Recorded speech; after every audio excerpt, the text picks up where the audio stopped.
ini atau kolam pembasuhan yang fungsinya sebagai tempat membasuh atau mencuci tangan dan kaki, ya, supaya mereka para imam layak atau tidak mati pada waktu melayani Allah, baik ke dalam kemah pertemuan atau membakar korban di mezbah korban bakaran. Ya, mari silakan ayat 17. Mengenai bejana pembasuhan, berfirmanlah Tuhan kepada Musa, haruslah engkau membuat bejana dan juga alasnya dari tembaga untuk pembasuhan, dan kau tempatkanlah itu antara kemah pertemuan dan mezbah, Ya. dan kau taruhlah air ke dalamnya. Ya, tempat pembasuhan, ya, untuk mencuci, ya, itu fungsi dari kolam pembasuhan. Ya, mari terus. Maka Harun dan anak-anaknya haruslah membasuh tangan dan kaki mereka dengan air dari dalamnya. Ya, harus membasuh tangan dan kaki mereka dengan air di dalamnya. Ya, tidak boleh langsung begitu saja. Ya, sehingga kolam pembasuhan dilewatkan begitu, ya, diabaikan atau diacuhkan, tidak boleh. Sebelum mereka melayani, mereka harus mencuci tangan dan mencuci kaki dengan air yang ada di kolam pembasuhan. Ya, mari terus.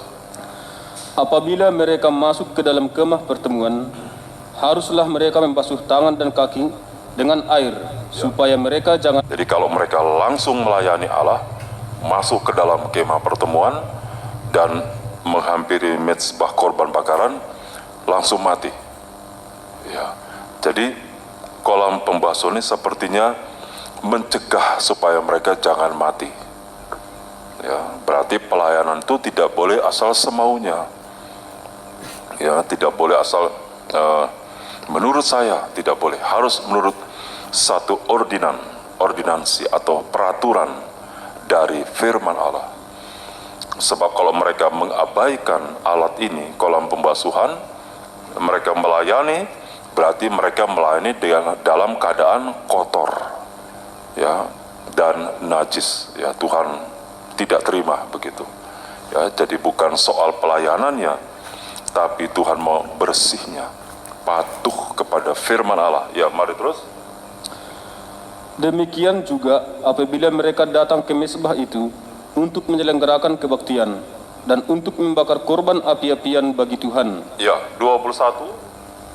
Haruslah mereka membasuh tangan dan kaki mereka, supaya mereka Ya, jangan mati. sampai 2 kali. Ya, itu berarti ini persoalan yang serius. Ya, terus. Itulah yang harus menjadi ketetapan bagi mereka untuk selama-lamanya, bagi dia dan bagi keturunannya, Ya. turun-temurun. Ya, turun-temurun, ya. Pasal 38, Kitab Keluaran pasal 38, ini adalah pembuatannya, ya. Jadi ada perintah, ada pembuatan. Itu namanya pengajaran tabernakel, itu artinya dengar dan lakukan. Ya, pengajaran yang praktis. Praktis itu artinya bukan pengajaran yang hanya bertumpu pada teori, tapi juga langsung praktek. Setelah mereka mendengar perintah ini, langsung mereka buat, ya, langsung mereka buat. Ya, ayat 8 kita baca bersama. Dibuatnya lah Bejana pembasuhan dan juga alasnya dari tembaga, dari cermin-cermin para pelayan perempuan yang melayani di depan pintu kemah pertemuan. Ya, terima kasih. Kolam pembasuhan, tolong. Ya, ternyata kita tahu bahwa bahan dari kolam pembasuhan ini memang dari logam tembaga. Ya, tapi tembaga itu dari cermin para wanita atau kaca-kaca para wanita. Jadi kaca zaman dulu itu bukan dari kaca seperti kita sekarang, itu dari pasir, ya, tapi dari tembaga bronze. ya apa istilahnya beraso, digosok sehingga menjadi mengkilat, ya, jadi dia seperti kaca dia. Itulah kacanya para wanita. Untuk kepentingan yang lebih besar bagi penyelenggaraan ibadah, ya, untuk mewujudkan kehendak Allah, kolam pembasuhan ini, pembuatan kolam pembasuhan, maka para wanita ini menyerahkan kaca-kacanya, itu cermin-cerminnya, dilebur dan dibentuklah satu kolam, ya, cukup besar, dan kalau itu dituang air bagaikan laut kaca, ya. Jadi luar biasa Tuhan itu. Karena apa yang dibuat oleh Musa itu, dia mencontoh di surga, bahwa di surga juga ada laut kaca, ya. Wahyu pasal 4.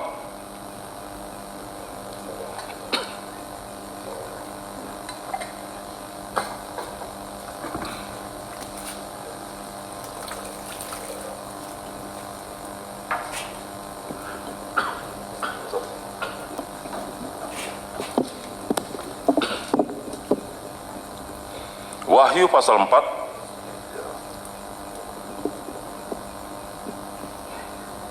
ayat 6. Dan di hadapan tahta itu ada lautan kaca bagaikan kristal. Ya, di hadapan tahta itu ada lautan kaca. Ya, saudara, saya menarik dulu satu benang merah, ya, bahwa petajaman, tolong petajaman, ya, petajaman.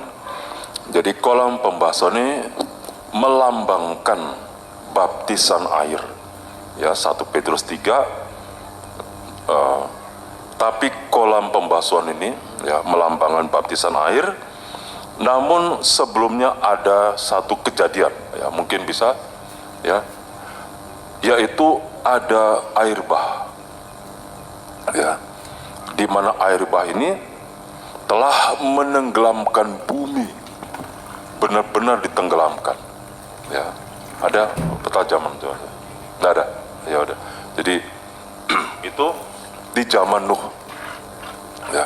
Kenapa bumi bagaikan ditenggelamkan dalam air bah? Karena bumi ini sudah rusak, ya. Itu Kejadian pasal 6, rusak.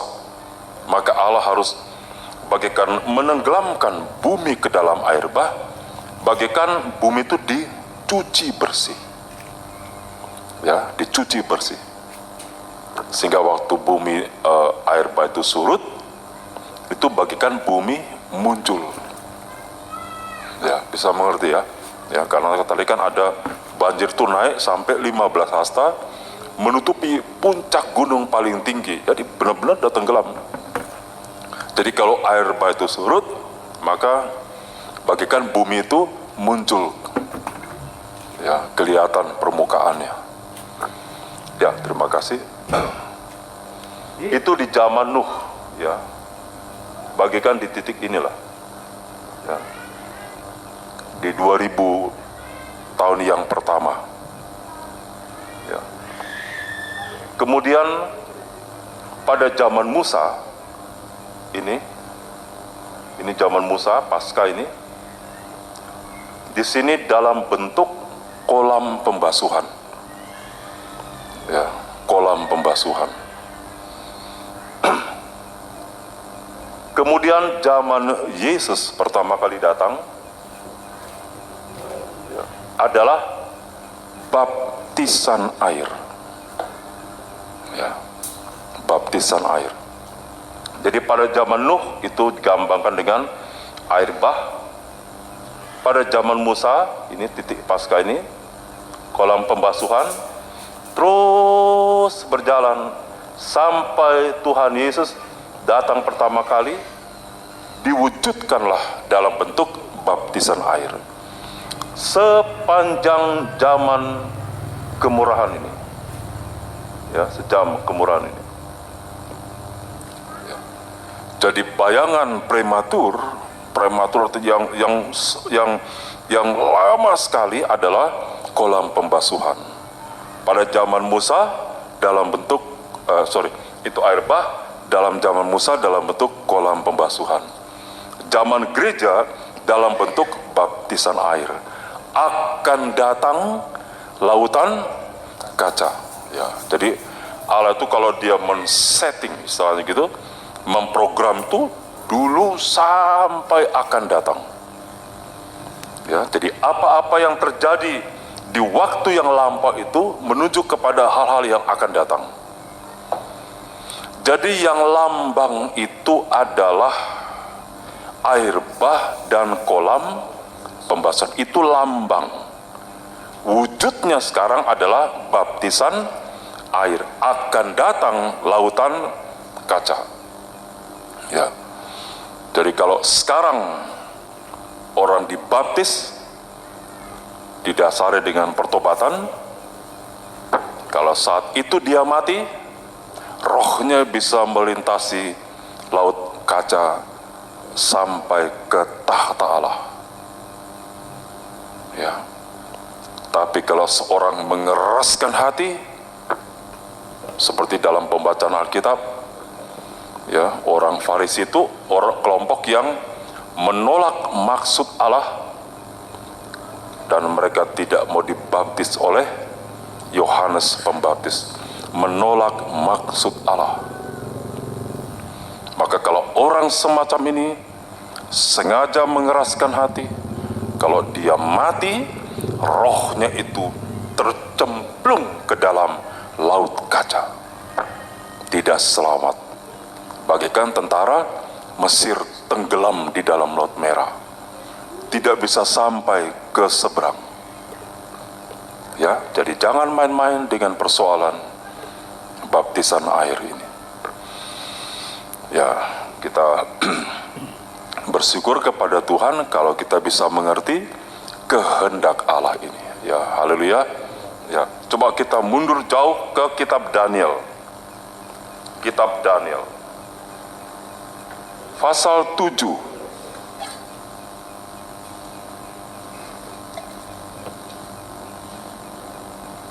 Ayat 9. Sementara aku terus melihat tahta-tahta diletakkan, lalu duduklah yang lanjut usianya. Itu gambaran Allah Bapa. Yang lanjut usia itu bukan lanjut dalam arti kata umur, tapi merupakan dia sudah ada sebelum segala sesuatu ada. Ya, ini menggambarkan Allah Bapa. Terus Pakaiannya putih seperti salju, dan rambutnya bersih seperti bulu domba. Kursinya dari nyala api, dengan roda-rodanya dari api yang berkobar-kobar. terus kan? Suatu sungai api timbul, Suatu sungai api timbul. api, sungai api atau lautan api. Ya, mari terus. Dan mengalir dari hadapannya. Ya, di depan tuh ada sungai api. Wahyu 15 itu lautan kaca bercampur api. Ya, jadi kita benar-benar harus mengalami baptisan darah itu pertobatan, baptisan air dan baptisan Roh Kudus. Itu juga baptisan api yang memurnikan hati kita. Sehingga waktu kalau Tuhan izinkan mati, roh kita bisa sampai ke seberang di mana ada tahta Allah di situ. Ya. Jadi kita sekali lagi tidak boleh diabaikan baptisan air itu. Ya, supaya mereka jangan mati. Ya. Injil Markus pasal 16 ayat 15 dan 16, beritakanlah Injil, siapa yang percaya dan dibaptis akan selamat. Jadi sama ya, selamat masuk. Ya, jadi bukan selamat dalam arti kata selamat dari jerat hutang, selamat dari kesulitan ekonomi, tidak. Selamat dari lautan kaca dan selamat dari murka Allah yang akan turun menimpa bumi ini, langit dan bumi ini. Tapi siapa yang tidak percaya dan tidak mau dibaptis, dia tidak akan diselamatkan. Jadi kalau kita dibaptis itu bukan sekedar mau menikah, ya, walaupun itu syarat untuk pernikahan, ya. Coba kita ya sedikit dulu. Oke, terus ini belum selesai, ya. 1000 kali, 1000 kali Ya. beribu-ribu melayani dia. ya, 1000 kali beribu-ribu. Waduh. Ya, haleluya. Jumlah yang tidak terbatas, tidak terhitung. Beribu kali beribu-ribu melayani dia, terus Dan selaksa kali ya, berlaksa-laksa selaksa itu 10.000, ya, 10 kali lipat. Ya, selaksa kali berlaksa-laksa, terus berdiri di hadapannya. ya, Lalu duduklah majelis pengadilan dan dibukalah kitab-kitab. ya, teruskan. Ya, kita beralih ke ayat 13, kita baca bersama. Aku terus Melihat dalam penglihatan Ya. malam itu, Ya. tampak datang dengan awan-awan dari langit, Ya. seorang seperti anak manusia. Ya, siapa itu? Yesus. Ya, terus Datanglah ia kepada yang lanjut usia ya, itu, datanglah ia kepada yang lanjut usia, kepada Allah Bapa. Terus dan ia dibawa ke hadapannya. ya, dan ia dibawa ke hadapannya. Ya, jauh sebelum itu Daniel sudah melihat itu. Ya, luar biasa. Jadi tidak bisa kita abaikan perkara-perkara di bumi ini. Ya, perkara-perkara di bumi ini, pertobatan, percaya Yesus, pertobatan, lahir baru, itu bukan perkara-perkara kecil. Itu sangat menentukan untuk perkara yang akan di atas itu. Ya, haleluya. Kita yang tidak tahu, di atas tidak tahu. Hanya beberapa orang kudus yang diizinkan melihat ini. Ya, saya tidak tahu lah, mungkin ada yang mengatakan, saya melihat surga, saya melihat begini. Saya tidak tahu lah, ya. Saya nggak jadikan itu satu patokan. Saya tidak akan jadikan itu sebagai satu pelajaran, pengajaran.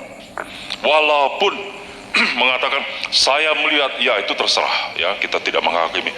Tapi yang kita jadikan patokan adalah yang tertulis. Kenapa? Karena yang hidup sekarang ini belum tentu akhir hidupnya seperti bagaimana. Ya, betul. Tapi yang sudah tercatat ini, mereka sudah teruji hidupnya. Ya, contohlah iman mereka dan akhir hidup mereka.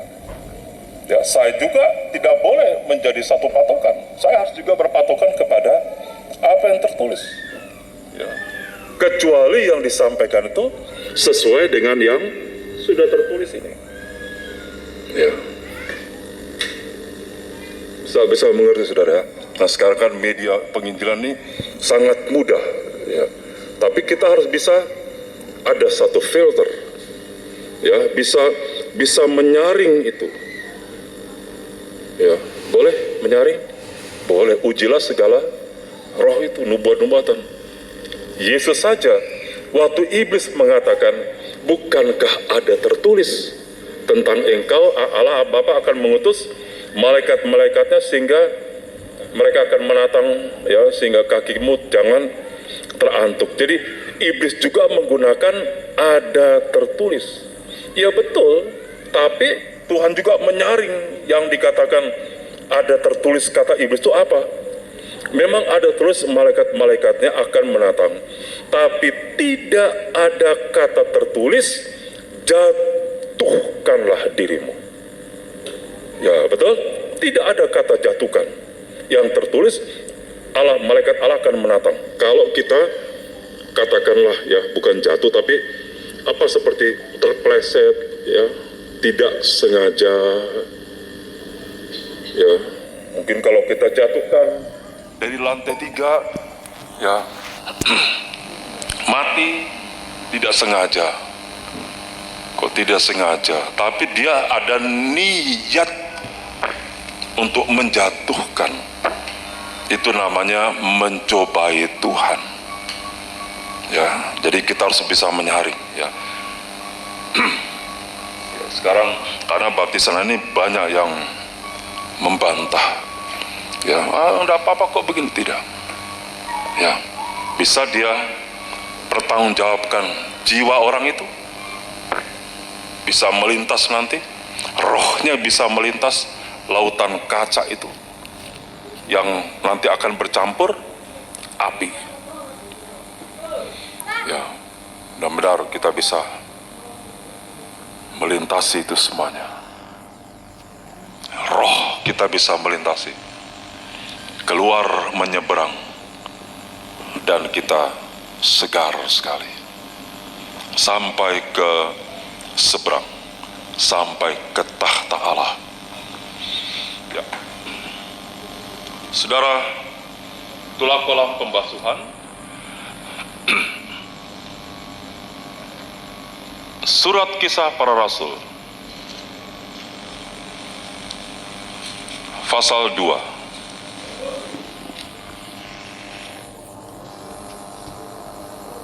ayat 37. Ketika mereka mendengar hal itu, hati mereka sangat terharu. Lalu mereka bertanya kepada Petrus dan rasul-rasul yang lain, "Apakah yang harus kami perbuat, saudara-saudara?" Ya, terus. Jawab Petrus kepada mereka, "Bertobatlah dan hendaklah kamu masing-masing memberi dirimu dibaptis." Ya, bertobatlah. Ya, jangan dulu berbuat yang lain. Jangan melayani dulu. Ya, tapi harus bertobat dulu dan hendaklah kamu masing-masing memberi dirimu Dibaptis dibaptis. Ya. Terus dalam nama Yesus Kristus Ya. untuk pengampunan dosamu. ya. Maka kamu akan menerima karunia Roh Kudus. Ya, saudara. Ayat 41. Orang-orang yang menerima perkataannya itu memberi diri dibaptis, dan pada hari itu jumlah mereka bertambah kira-kira 3.000 jiwa. Ya, mereka itu mendengar dan melakukan, maka mereka selamat. Ya, dosanya diampuni. Tapi karena masih di bumi, ya, kita baca ayat 42, mereka Bertekun Ya. dalam pengajaran rasul-rasul Ya. dan dalam persekutuan, dan mereka selalu berkumpul untuk memecahkan roti dan berdoa. ini follow up dari baptisan air. Ya, jadi sudah dibaptis, mau kemana lagi? Kita harus mengarahkan masuk dalam penggembalaan. Karena dalam penggembalaannya tersedia 3 macam ibadah. Ya, untuk kita tekuni, baik ibadah persekutuan, ibadah pemecahan roti, perjamuan kudus, dan ibadah doa sembahyang seperti sekarang ini. Jangan dibiarkan begitu. Ya. Baptis. Habis itu kemana? Tidak tahu, pokoknya baptis. Jangan. Kita bertanggung jawab untuk mengarahkan jiwa itu. Sebab masih hidup di muka bumi ini. Dan kalau masih hidup di muka bumi, berarti kita butuh lagi bukan baptisan air, tapi firman untuk memandikan kita, supaya kita tetap dalam keadaan bersih. Ya, saudara, saya akan masuk pada penerapannya, ya walaupun singkat sekali. Injil Matius pasal 3.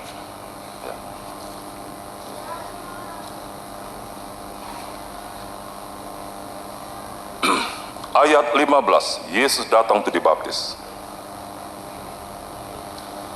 Lalu Yesus menjawab, katanya kepadanya, "Biarlah hal itu terjadi, karena demikianlah sepatutnya kita menggenapkan seluruh kehendak Allah." Ya, terus?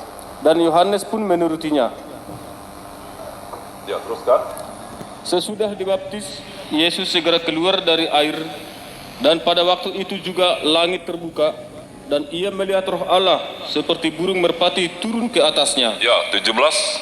Lalu terdengarlah suara dari surga yang mengatakan, "Inilah anakku yang kukasihi, kepadanya lah aku berkenan." Ya, di dalam baptisan air, Yesus diproklamirkan sebagai anak Allah yang paling dikasihi. Ya, jadi baptisan air itu adalah menggenapkan kehendak Allah, seluruh kehendak Allah. Jadi bukan kehendak saya, ya, jadi bukan kehendak organisasi, tapi kehendak Allah. Apa kehendak Allah? Manusia harus bertobat, ya, diampuni dosa-dosanya, agar jiwanya diselamatkan. Sarananya sudah Tuhan sediakan. Ya. Ibrani pasal 3. Bagi kita yang sudah dibaptis. Ibrani pasal 3. Ayat 6. Tetapi Kristus setia sebagai anak yang mengepalai rumahnya, Ya. dan rumahnya ialah kita. Ya, kalau kita sudah lahir baru, kita akan dibangun menjadi rumah Allah. Ya, belum dibaptis, kita terima Yesus sebagai pengampun dosa. Setelah dibaptis, kita terima Yesus sebagai anak Allah. Apa tadi? Kepala. Ya. Sebagai kepala. Ya, haleluya. Sebagai kepala, sebagai pemimpin. Ya, mari terus. Jika kita sampai kepada akhirnya teguh berpegang pada kepercayaan dan pengharapan yang kita megahkan. Ya. Pasal 4. Ibrani pasal 4.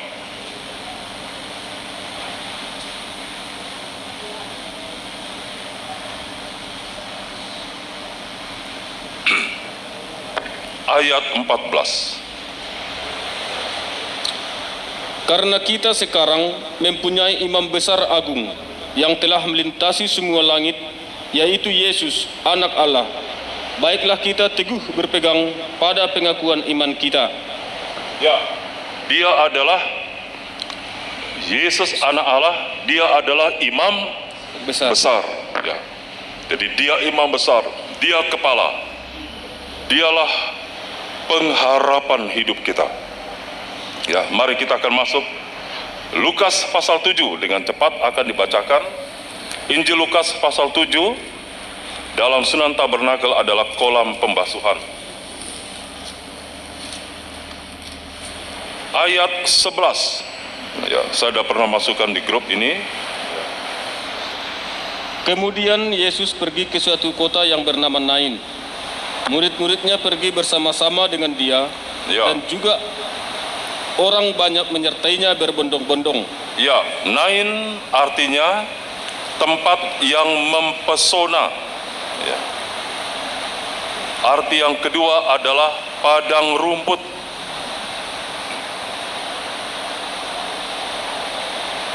Yesus memimpin ke kota yang bernama Nain. Dialah imam besar. Setelah kita dibaptis, kita dipimpin menuju ke kota Yerusalem baru, kota yang mempesona. Mempesona tidak?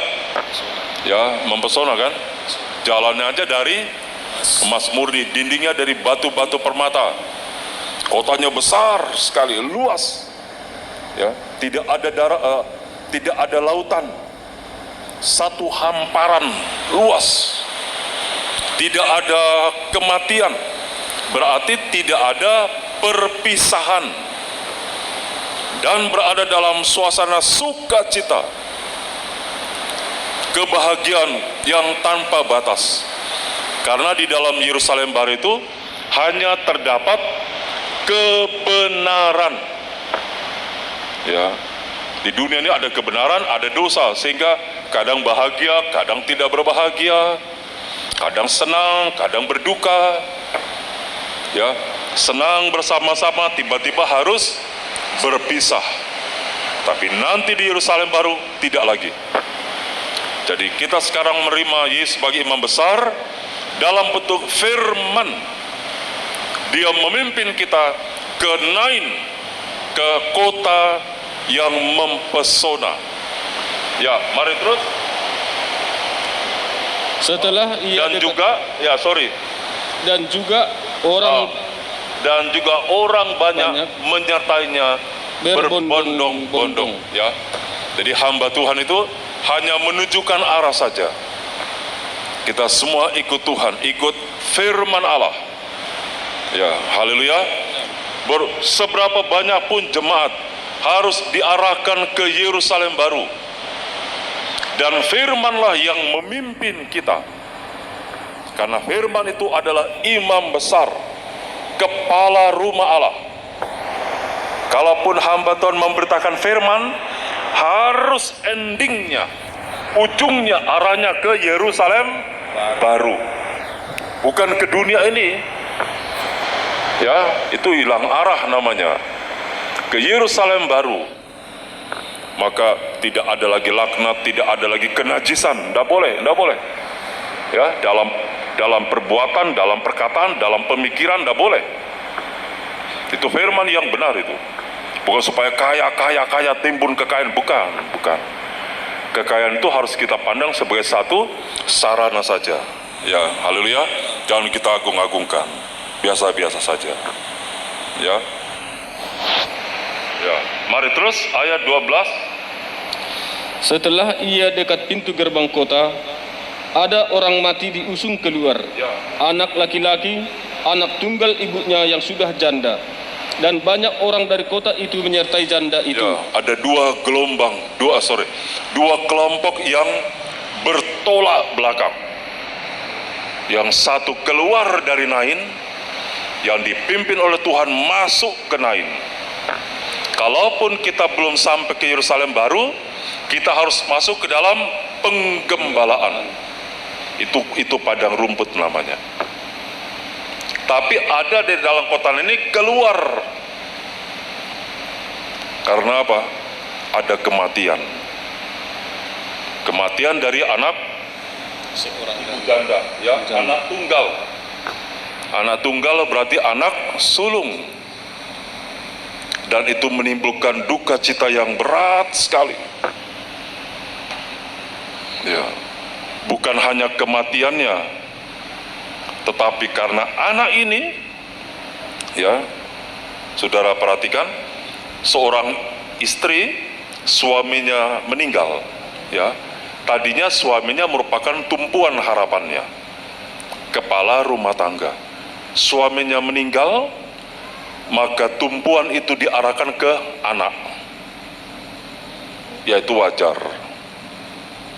Setelah anak ini mati, waduh, dia tidak ada pegangan hidup lagi. Ya. Atas seizin Tuhan, supaya siapapun juga jangan menjadi harapan kita. Ya, haleluya. Jangan siapapun, nggak boleh. Ya, suami kah? Suami juga manusia, bisa ada, bisa berakhir. Ya. Jangan juga kepada anak, ku sekolahkan anakku, ya, istilahnya nanti kelak dia yang pelihara saya. Nggak perlu. Bagi orang dunia itu biasa. Karena begitu harapannya, sehingga kalau anak ini berulah, itu akan menyayat hati dari ibunya itu. Ya, jadi jangan kita katakan anakku begini, anakku berulah. Coba kita periksa, jangan-jangan anak itu sudah menjadi tumpuan harapan kita, atau kepada orang lain. Kita harus menaruh harapan kepada Yesus. Dialah imam besar kita. Haleluya. Dialah harapan kita. Sebab Tuhan itu Allah yang cemburuan. Dia memeriksa sampai ke dalam hati. Kepada siapa kita menaruh pengharapan? Kalau kepada Tuhan, kita tidak akan pernah dikecewakan. Tidak akan meninggalkan penggembalaan. Ya, haleluya. Dan tidak akan meninggalkan arah ke Yerusalem baru. Tidak. Ada orang, oh setelah saya di sini, saya mengalami pencobaan, saya mengalami begini, saya pindah saja, saya tidak mau lagi digembalakan. Itu karena dia yang salah. Tuhan tidak pernah salah. Ya. Saya berusaha begini tapi gagal. Mungkin setelah saya digembalakan. Tidak. Penggembalaan tidak pernah salah. Kita periksa kepada siapa. Walaupun Tuhan mengatakan kepada ladang kita hanya bisa menanam, menabur dan menyiram, tapi yang menumbuhkan itu adalah Allah pribadi. Berarti kita boleh bekerja keras, tapi harapan kita tetap kepada Tuhan. Itu sebabnya kita doa dan puasa. Dialah yang telah mati dan bangkit, karena baptisan itu mati dan bangkit. Dia mati untuk menebus kesalahan kita. Dia bangkit sebagai imam besar. supaya kita menaruh pengharapan. Apa bukti kita menaruh pengharapan? Kita belajar taat kepada firman. Kalau kita taat, walaupun anak itu berulah, Tuhan berkuasa merubah hatinya. Jangankan merubah, ini yang mati pun bisa dibangkitkan. Itu Tuhan, seizin Tuhan. Ya. Kami juga punya anak, tapi bukan kepada mereka kami menumpukan masa tua kami, tidak, tetap kepada Yesus. Dan kami pun melatih anak-anak kami, jangan menaruh harap hanya kepada kami orang tua. Orang tua bisa ada, satu bisa mengembuskan nafas terakhir, tapi kepada Yesus dia hidup selama-lamanya. Kita berdoa setiap sembahyang, karena dialah tumpuan harapan kita. Jangan salahkan orang lain, tapi kita yang periksa. Kewajiban kita adalah ya menyekolahkan mereka anak-anak. Alkitab mengatakan bukan anak yang mengumpulkan harta, tapi siapa? Orang tua yang mengumpulkan harta. Tidak boleh kita nanti balas, ya tidak boleh. Kalau bisa kita lakukan, tidak usah. Ya tidak bisa, ya sudah, tidak usah. Ya, tapi itu kita melakukan seturut firman-Nya. Ya, mari terus. Ayat 13. Dan ketika Tuhan melihat janda itu, tergeraklah hatinya oleh belas kasihan. Lalu ia berkata kepadanya, jangan menangis. Ya.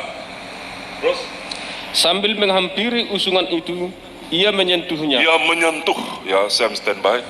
Jadi ini usungan ini bawa ya, saudara perhatikan, Tuhan menyentuh. Kalau Tuhan menyentuh sama dengan Tuhan menahan. Di mana pertemuannya? Ayat 12. Di mana? Setelah ia dekat pintu gerbang kota. Di dekat pintu gerbang kota. Pintu gerbang itu adalah pembatas antara daerah keselamatan itu di halaman dan daerah kebinasaan. Kalau mereka tidak ketemu Tuhan, tertanamlah anak itu. Mati anaknya, tertanam dalam kuburan, tertanamlah duka cita di dalam hatinya. Tapi puji Tuhan, terjadi perjumpaan dengan Yesus. Haleluya. Tuhan menahan itu. Hanya Tuhan yang bisa menahan itu. Kalau dia menyentuh, ya besar kemungkinan dengan 5 jari ini. Setelah Yesus mati, bangkit dan ke surga, dia mencurahkan 5 jabatan inti. Ya, Rasul, Nabi, Penginjil, Gembala, dan Guru. Dan yang paling sering adalah Gembala, karena Gembala ini langsung mengena dengan sidang jemaat.